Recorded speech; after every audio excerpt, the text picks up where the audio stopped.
Oke, selanjutnya setelah saya sampaikan bagaimana kalau kita menghadapi warfare di era yang menghadapi hal-hal yang tidak kelihatan yang dimanfaatkan oleh saintis di balik medis, farmasi, kita di era virusisasi ya. Virusisasi yang seperti smeltron itu adalah pemecahan lekatan, makanya dari corona jadi COVID-19. Kemudian tilingnya adalah varian dari vaksinasi terkait dengan pertambangan, terkait dengan narasi nikel kita, terkait dengan pengelolaan negara kita, terkait dengan spiritual kita, terkait dengan apapun juga. Tetapi kita masih ada di bawah topeng spiritual yang dipandu dengan manajemen negeri, pemerintahan yang hebat sekali, tetapi tidak memikirkan dampaknya. Kenapa? Dampaknya orang tidak lagi bisa menggunakan power spiritual, sedangkan itu menjadi dasar yang paling utama dalam kita berhidup, bermasyarakat, dalam kehidupan manusia. Kenapa? Karena kita mengambil walaupun arahnya salah, kopiannya salah, tetapi itu tidak boleh terlepas dari kemuliaannya. Oke? Sekali saya bilang, kenapa? Karena penyesat itu harus ada. Kalau jumlahnya besar ya nanti pasti jadi kecil otomatis. Kenapa? Karena masuk ke era kekapokan. Ya seperti inilah yang menjadi tujuannya. Saudara bisa bayangkan, orang yang tadinya tidak mengerti menjadi mengerti. Lalu bagaimana dikaitkan pengertian itu, pengertian zat-zat. Lalu kita kaitkan kepada malaikat, kita kaitkan kepada Sang Pencipta, kita kaitkan kepada Allah, kita kaitkan kepada para rasulnya, nabinya. Itu tepat pada tempatnya.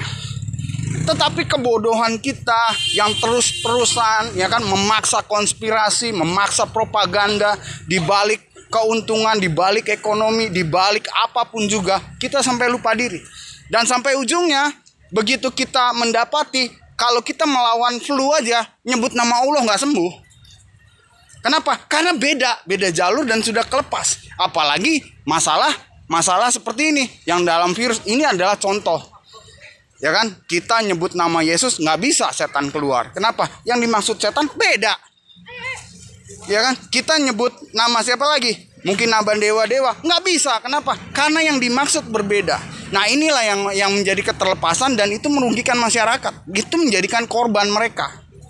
Dan kalau itu sampai tetap ujungnya juga masyarakat akan tahu. Begitu tahu kalian akan jatuh. Nggak cuma jatuh, tetapi terjadi keterlepasan, terjadi pembongkaran besar-besaran, kalian akan rugi. Ya ganti untung, ganti rugi, ya udah. Dan kita mendapati hal itu dipandu oleh masyarakat, dipandu dengan pemerintahan yang ada.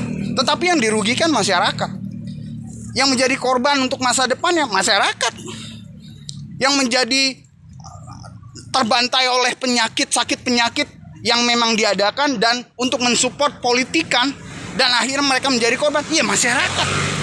Lalu siapa yang mendiamkan hal itu terjadi? Pemerintah. Saya tidak membiarkan itu terjadi. Itu sebabnya saya memandu, itu sebabnya saya tunjukkan malaikat itu siapa, Allah itu siapa, Tuhan itu siapa, untuk saya tempatkan. Kenapa? Karena kita sudah ada di ujungnya. Saya akan tetap berjalan dan akan tetap mengembalikan kemuliaan nama Tuhan, nama Allah.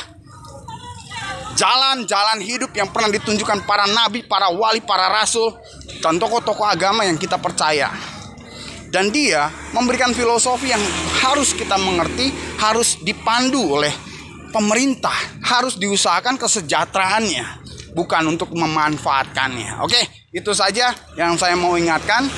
Dan kalau hal ini terjadi, saya sudah kaitkan ini, dan sudah katakan, dan saya sudah kaitkan kepada yang lain, Anda akan ditarik untuk bertanggung jawab. Pasti. Oke, itu saja. Saya Jero Wijero.